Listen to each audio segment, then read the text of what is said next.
Hello students, हमारा प्रश्नावली 14.1 का 18वां प्रश्न है कि एक पेटी में 90 डिस्क है जिन पर 1 से 90 तक की संख्याएं अंकित है। प्रत्येक संख्या पर एक अंक एक ही बार लिखा हुआ है। यदि पेटी में से एक डिस्क यादृच्छा निकाली जाती है तो इसकी प्रायिकता ज्ञात कीजिए कि इस डिस्क पर अंकित होगा। दो अंकों की एक संख्या, एक पूर्ण वर्ग संख्या और 5 से विभाज्य संख्या। अगर आप चैनल पर नए हैं तो चैनल को शेयर और सब्सक्राइब कीजिए। अब सबसे पहले तो आप ये देखिए कि हमारे पास में सारी संख्याएं कितनी हैं। जो कुल संख्या है वो तो है 90 और वो संख्याएं हैं 1 से लेकर के 90 तक की। अब पहले प्रश्न में पूछा गया है कि आपको एक दो अंकों की संख्या की प्रायिकता निकालनी है।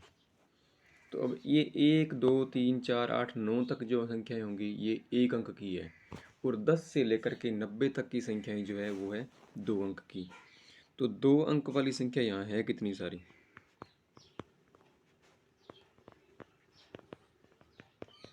दो अंकों की संख्याएं जो होंगी वो हमारे पास हो जाएगी। सारी संख्याएं तो है 90, उनमें से 1 से लेकर के 9 तक की 9 संख्या जो है वो है एक अंक की। तो दो अंक वाली संख्याएं बच गई 81। तो ये होगी वैसे 10 11 12 13 और 90 तक। तो ये हमारे पास में कुल 81 संख्याएं जो है वो तो है दो अंकों की और सारी संख्याएं हैं 90, 9 संख्याएं हैं एक अंक की। तो 90 में से 9 घटा देंगे तो बच जाएगा 81, यानी कि 81 संख्याएं जो है वो दो अंक की है। तो अब दो अंकों की संख्या की प्रायिकता क्या बनेगी,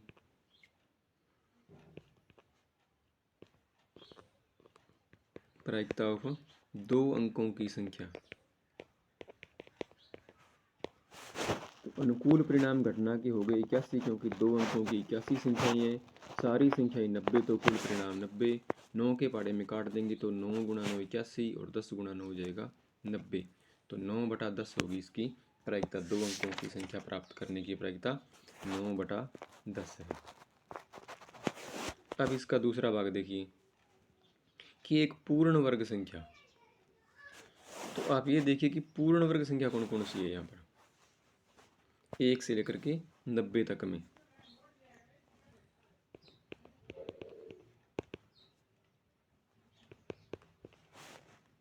1 से 90 तक पूर्ण वर्ग संख्याएं। आप 1 से लेकर के संख्याओं के वर्ग करते जाओ, जिन संख्याओं का वर्ग हो जाएगा 90 से कम में वो हो जाएगी पूर्ण वर्ग। जैसे 1 का वर्ग होता है 1, 90 से छोटा है। 2 का वर्ग 4, 3 का वर्ग 9, 4 का वर्ग 16, 5 का वर्ग 25, 6 का वर्ग 36, 7 का वर्ग 49, 8 का वर्ग 64 और 9 का वर्ग 81, 10 का वर्ग 100, 100 90 से बड़ा हो गया। तो ये कुल हमारे पास में 1 से लेकर के 9 तक की 9 संख्याएं ऐसी है जो कि 1 से 90 के बीच में पूर्ण वर्ग है। तो एक पूर्ण वर्ग संख्या की प्रायिकता हो जाएगी,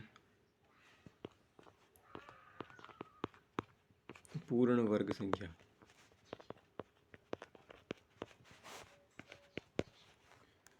9/90, क्योंकि पूर्ण वर्ग संख्या 9 है, कुल संख्या 90, तो ये कट जाएगा 9 से, 9 एकम 9, 9 दाए 90। तो 1/10 प्रायिकता हो गई पूर्ण वर्ग संख्या प्राप्त करने की। अब हमारा जो नेक्स्ट क्वेश्चन है वो है कि 5 से विभाज्य संख्या। अब आप ये बताइए कि 5 से विभाज्य संख्याएं कितनी है 1 से 90 में।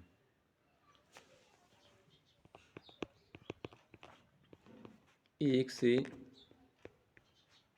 90 तक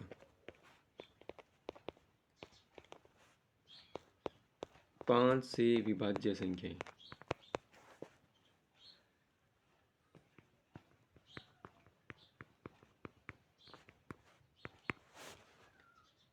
तो 5 से विभाज्य वो होंगी जो जिनमें 5 का भाग जाएगा, या जो 5 की गुण यानी 5 के पहाड़े में आती है। तो 5 के पहाड़े में क्या आएगा, 5 आएगा, 10, 15, 20, 25, 30, 35, 40, 45, 50, 55, 60, 65, 70, 75, 80, 85 और 90। तो ये सारी संख्या कितनी होगी? 1, 2, 3, 4, 5, 6, 7, 8, 9, 10, 11, 12, 13, 14, 15, 16, 17, 18।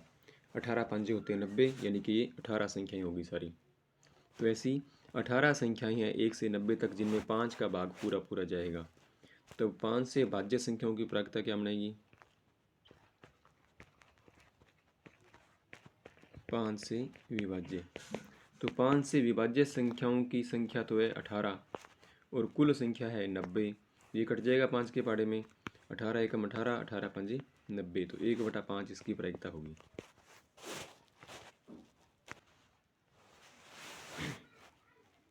आगे हमारा 19वां प्रश्न है कि एक बच्चे के पास ऐसा पासा है जिसके फलकों पर निम्नलिखित अक्षर अंकित है: A, B, C, D, E और A। यानी इसके ऊपर A जो है शुरू में भी है और लास्ट में भी है, बीच में B, C, D, E है, F नहीं है। छठा अक्षर A 2 बार इस पे आ गया। इस पासे को एक बार फेंका जाता है, इसकी क्या प्रायिकता है कि A प्राप्त हो और D प्राप्त हो? तो जो पासा है उसके कुल फलक जो हैं वो कितने हो गए? यानी हमारे पास में कुल परिणाम तो बन गए 6।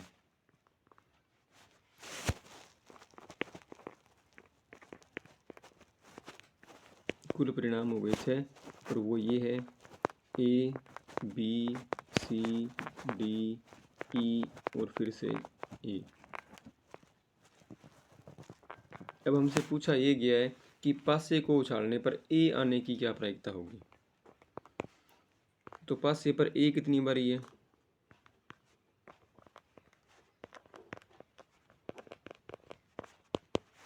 एक शुरू में है और एक लास्ट में, यानी कि A इसके ऊपर 2 बारी है।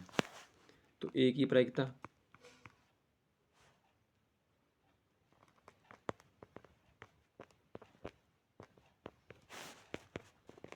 2/6 यानी कि 1/3। घटना के अनुकूल परिणाम 2 हो गए क्योंकि पासे पर A 2 बारी है और कुल परिणाम है 6, इसलिए 2/6 यानी कि 1/3 बन गई A प्राप्त करने की प्रायिकता। अब हमें दूसरा पूछा गया इसमें कि D प्राप्त हो, तो इसके ऊपर D A की बारी है। D जो है वो 1 बारी है, तो इसकी प्रायिकता हो जाएगी 1/6।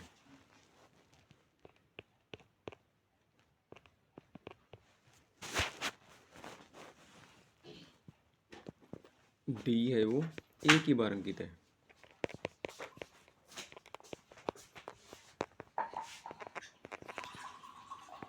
तो प्रायिकता ऑफ D 1/6।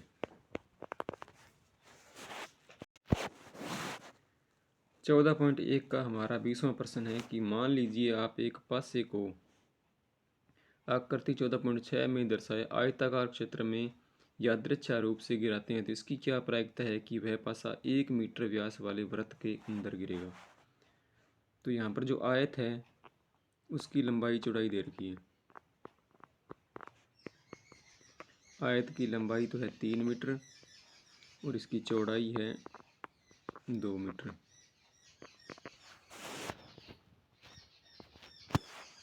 इसके अलावा इसमें हमें दे रखा है वृत्त का व्यास।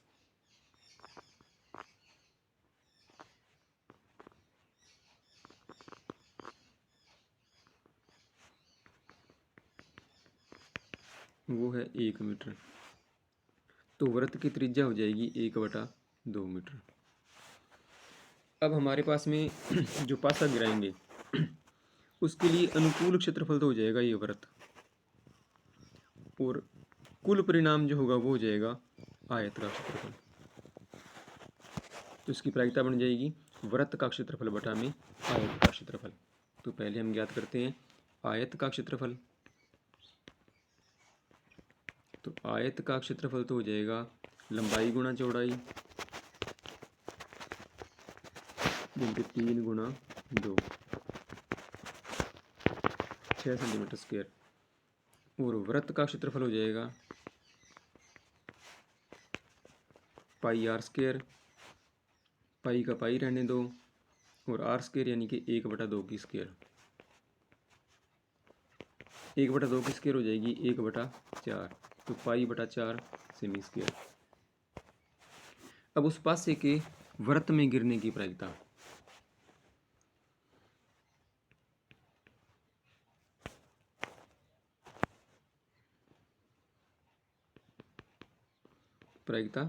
पासे के वृत्त में गिरने की,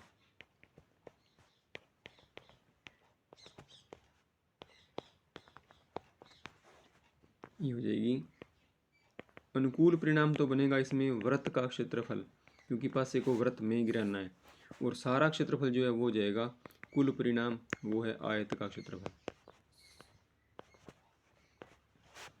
वृत्त का क्षेत्रफल हमारे पास में पाई/4 और कुल क्षेत्रफल हमारे पास में 6। अब 6 के बटा में कुछ नहीं है, तो 6 के बटा में आ जाएगा 1, 1 तो गुणा हो जाएगा पाई से, और 4 का गुणा हो जाएगा 6 से, तो ये बन जाएगा पाई/4 गुणा 6 हो जाएगा 24। तो पाई/24 जो है वो इसकी प्रायिकता होगी कि पासा उछालने पर वो वृत्त के अंदर जाके गिरेगा।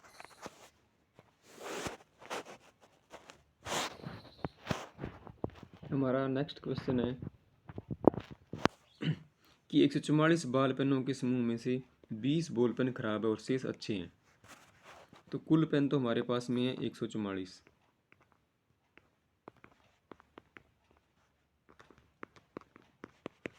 कुल पेन 144, जिनमें से 20 पेन है खराब,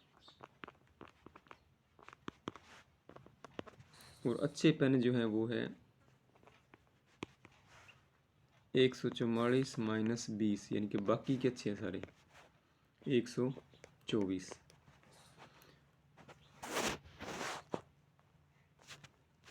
आप वही पेन खरीदना चाहेंगे जो अच्छा हो, परंतु खराब पेन आप खरीदना नहीं चाहेंगे। दुकानदार इन पेनों में से यादृच्छा एक पेन निकाल कर आपको देता है। इसकी क्या प्रायिकता है कि आप वह पेन खरीदेंगे। आप कौन सा पेन खरीदेंगे? वही पेन खरीदेंगे जो अच्छा हो। वह का मतलब यहाँ पर हो गया अच्छे पेन से, यानी कि हम यहाँ पर अच्छा पेन खरीदना चाहते हैं, तो हमें अच्छा पेन खरीदने की प्रायिकता ज्ञात करनी है।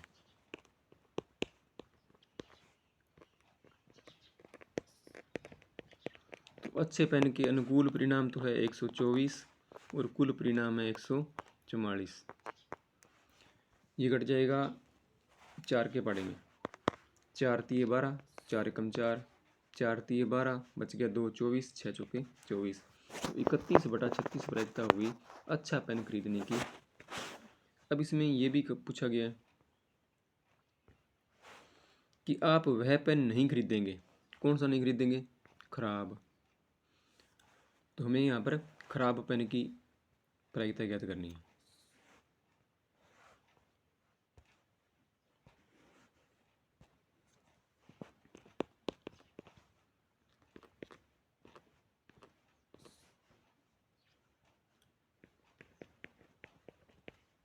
खराब पेन की प्रायिकता, खराब पेन कितने हमारे पास में? 20, और सारे कितने हैं? 144, तो ये कट जाएगा, 4 से कट जाएगा, 4 से काट देंगे, 4 5 20 और 4 तिये 12, 6 चौके 24, तो 5/36 प्रायिकता होगी। हम वह पेन नहीं खरीदते, यानी कि वह पेन मतलब अच्छा पेन, वह नहीं मतलब खराब पेन। नेक्स्ट क्वेश्चन हमारा है कि उदाहरण 13 को देखिए और निम्नलिखित सारणी को पूरा कीजिए। दोनों पासों की संख्याओं का योग 2 3 4 5 6 12 तक हो गया। प्रायिकता 1/36 2 जोड़ आने की, 8 जोड़ आने की 5/36 और 12 योग आने की 1/36। एक विद्यार्थी यह तर्क देता है कि यहाँ कुल 11 परिणाम 2 3 4 5 11 और 12 है, अतः प्रत्येक की प्रायिकता 1/11 है। क्या आप इस तर्क से सहमत हैं? सकारात्मक उत्तर दीजिए। पहले तो हमें ये सारणी कंप्लीट करनी है, यानी संख्याओं का योग 2 होने की प्रायिकता दे रखी है। संख्याओं का योग जो 2 होगा वो केवल इस एक परिणाम से ही बनता है, 1 और 1 2। इनका जोड़ 3 है, इनका भी 3 है, ये 4 ये 4 ये 4, 5 5 5 और 5 योग है इनका। तो अब हमें 3 प्रायिकता ज्ञात करनी है। तो पासों पर अंकों का योग 3 होने की। अब दोनों पासों पर योग 3 जो है ना वो इन दो संख्याओं का बनता है, 1 और 2, 2 और 1। तो ये परिणाम हमारे पास में हो गए 2। सारे परिणाम ये हैं 36। एक पासे के परिणाम होते हैं 6, दो पासों के 6 गुणा 6 36। 3 होते तो फिर हम एक बार 6 से गुणा इसको और कर लेते हैं, यानी एक पासे के 6 परिणाम 2 के हो जाएंगे, 6 और 6 12 नहीं होंगे बल्कि 6 गुणा 6 36 होंगे। एक सिक्के के 2 परिणाम होते हैं, 2 सिक्कों के 4, तो 3 सिक्कों के 6 नहीं होंगे, 2 गुणा 2 गुणा 2 8 हो जाएंगे। तो 3 योग प्राप्त करने की प्रायिकता 2/36 होगी, 2 से घट जाएगा, आ जाएगा 1/18। तो इसकी प्रायिकता बन गई हमारे पास में 1/18। अब 4 योग करना प्राप्त करने की प्रायिकता,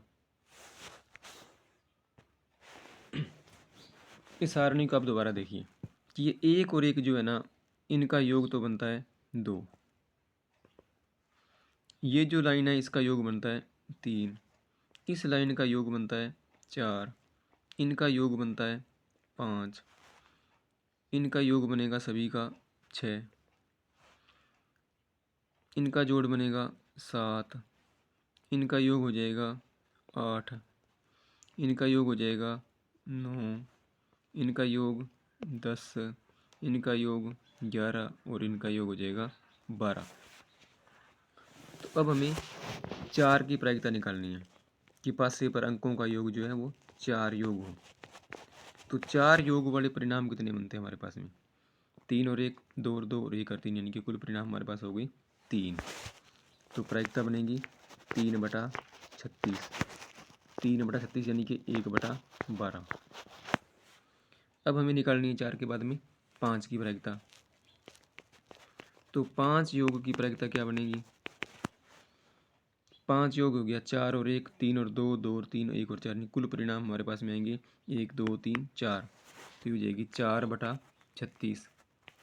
अब ये भी कट जाएगा 4 के बड़े में, 4 कम 4, 9 चौके 36। आगे निकालनी है 6 आने की प्रायिकता। तो 6 वाले परिणाम है 1 2 3 4 5, 5 हो गए परिणाम ये।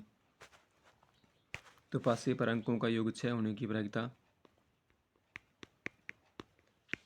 5 परिणाम बटा में 36। इसी प्रकार से 7 योग की प्रायिकता निकालें तो 7 योग वाले हमारे पास में परिणाम बनेंगे 1 2 3 4 5 6। तो 7 योग वाले हमारे पास में 6 परिणाम हैं। तो 6/36 यानी कि 1/6 होगी। इसी प्रकार से 8 की इन्होंने दे रखी है कि 8 योग की प्रायिकता जो है वो है 5/36। अब हम निकालेंगे 9 योग की प्रायिकता।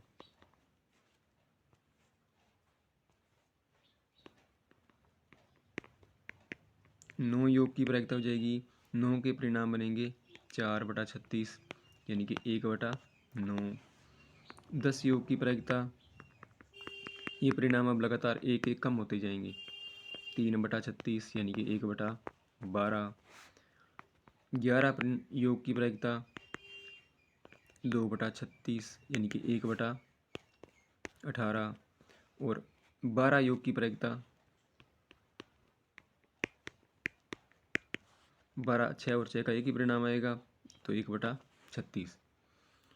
अब जो हमें दे रखी थी सारणी वो देखो, इसकी प्रायिकता होगी 1/18। 4 की जो प्रायिकता है वो हमारे पास में आई है,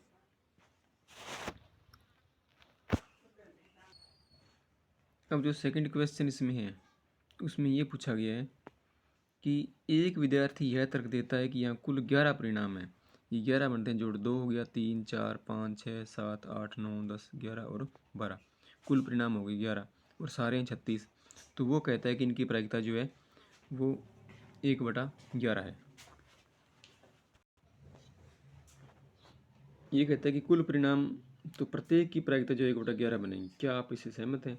अब आप देखिए कि 3 योग प्राप्त करने की प्रायिकता 1/18 है,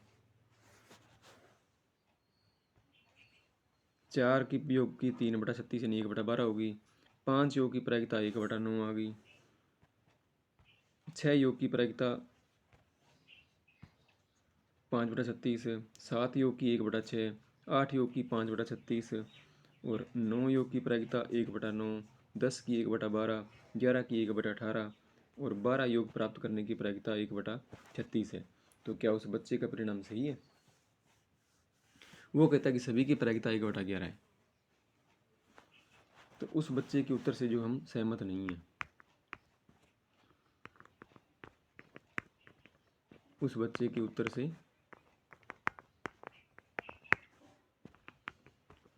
हम सहमत नहीं है। क्यों नहीं है? क्योंकि सभी की प्रायिकता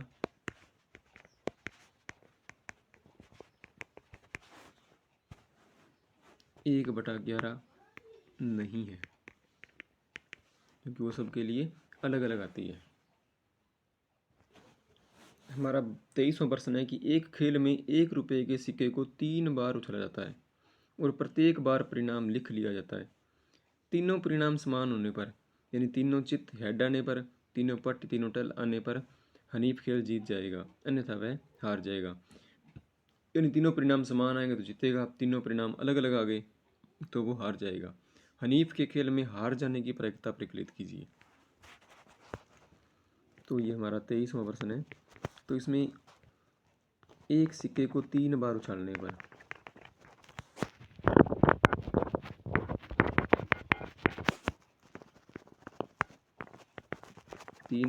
पर, कुल परिणाम कितने बनते हैं?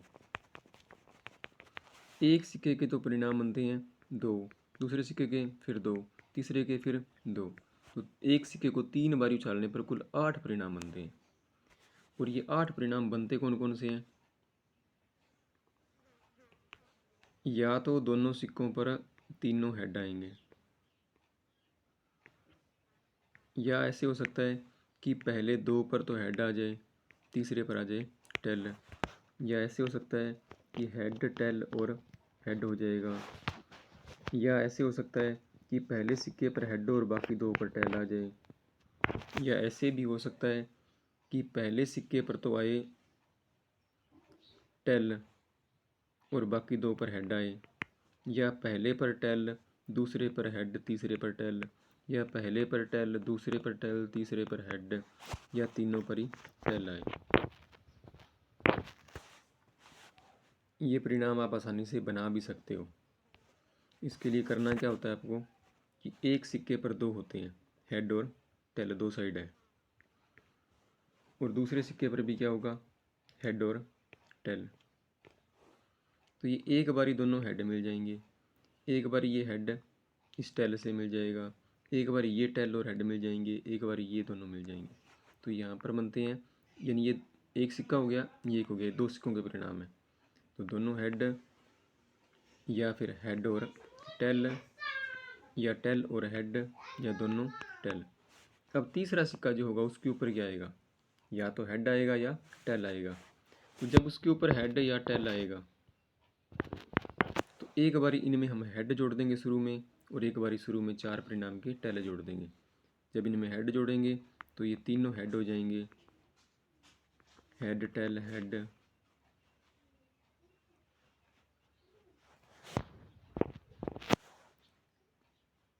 हेड हेड और tail, head tail head, head और दोनों फिर हो गए टेल। अब की बारी इनके आगे टेल लगा देंगे, तो ये टेल, दोनों हेड हो गए, टेल हेड और टेल हो गए, टेल टेल और हेड हो गए, तीनों बारी टेल आ गए। तो इस तरह से ये कुल 8 परिणाम है वो बन गए। अब ये कुल 8 परिणाम हो गए हमारे पास में। अब ये तीनों हेड एक बारी आता है और तीनों टेल एक बारी आता है। तो ये बीच में बच गए जो परिणाम, 3 ये है और 3 ये, तो ये बच गए 6। इन 6 परिणामों में वो हनीफ हार जाएगा। तो हनीफ के हारने की प्रायिकता,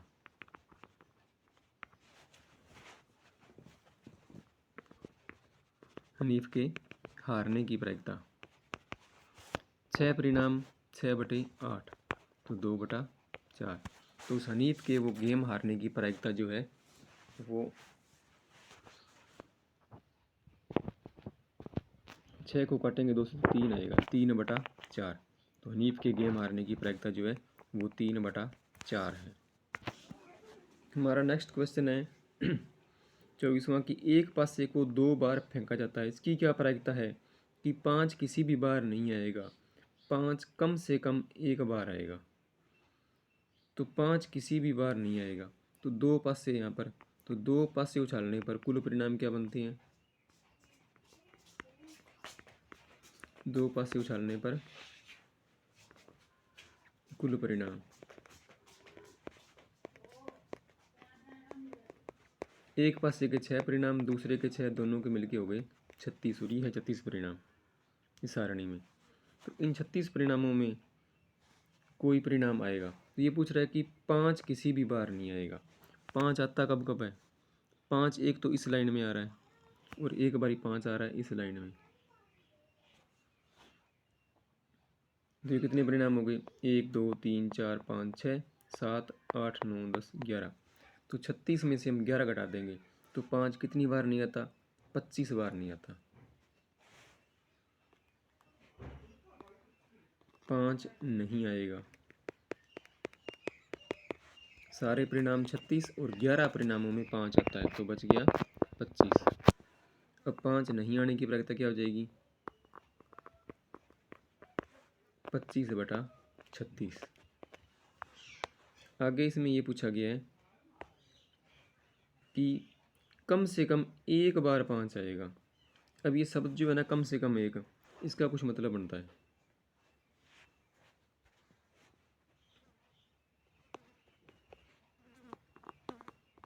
कम से कम 5 एक बार ही आता है। कम से कम वाले की लिमिट का मतलब ये होता है कि 5 एक से कम नहीं आना चाहिए, ज़्यादा आ सकता है, चाहे वो 2 बारी आए या 3 बारी आए। तो 5 कम से कम एक बारी कितनी बारी आता है? 11 बारी आता है। यानी ऐसे हो सकता है कि वो 1 और 5 बने, या 2 और 5, 3 और 5, 4 और 5, 5 और 5, 6 और 5, इसके बाद में 5 और 1, 5 2, 5 3 और 5 4 और 5, 5 5 पहले आ गया। तो ये हो गया कुल हमारे पास में 1 2 3 4 5 6 7 8 9 10 और 5 6। तो ये हो गए कुल 11 परिणाम। तो 5 कम से कम एक बारी आने की प्रायिकता,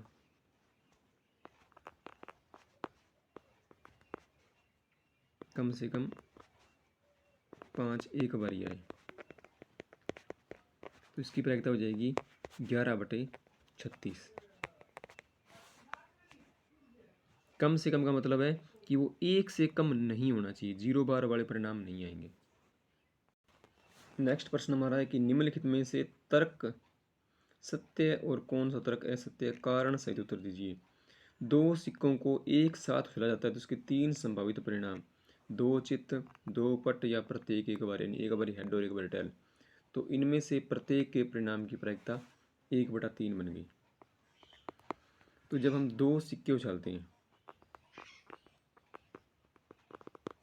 तो 2 सिक्कों के कुल परिणाम क्या बनते हैं?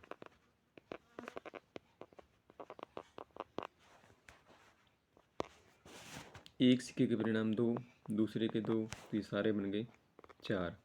और ये 4 परिणाम कौन से बनेंगे? दोनों हेड हो सकते हैं, हेड और टेल हो सकते हैं, टेल और हेड हो सकते हैं, और दोनों ही टेल हो सकते हैं। अब इसमें कहा गया कि 2 चित्त आएंगे एक बारी, 2 चित्त आ गए, प्रत्येक 2 पट आएंगे, 2 पट आ गया, और प्रत्येक एक बारी, यहाँ पर एक एक बारी है। तो दोनों चित्त आने की प्रायिकता निकालो पहले क्या आती है।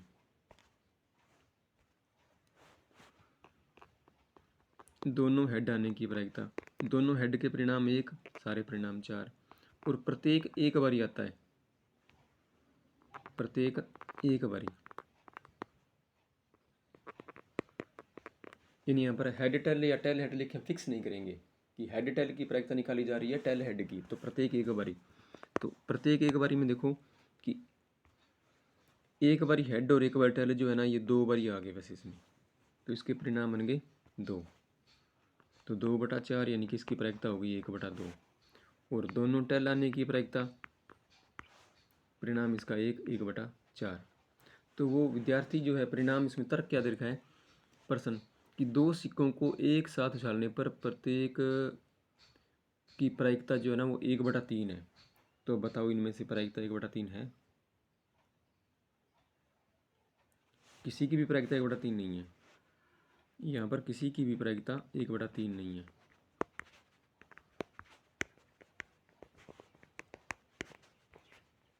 प्रायिकता 1/3 नहीं है, इसलिए यह तर्क असत्य है।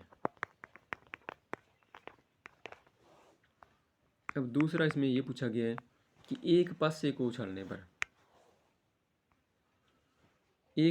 उछालने पर उसके 2 संभावित परिणाम, एक विषम संख्या एक सम संख्या, यानी यहाँ पर सम और विषम संख्या की प्रायिकता हमें निकालनी है। तो पहले आप ये देखो कि एक पासे को उछालने पर परिणाम कितने बनते हैं। एक पासे के कुल परिणाम, एक पासे कुल परिणाम होते हैं 6, यानी कि 1 2 3 4 5 और 6। इसमें से सम कितने हैं?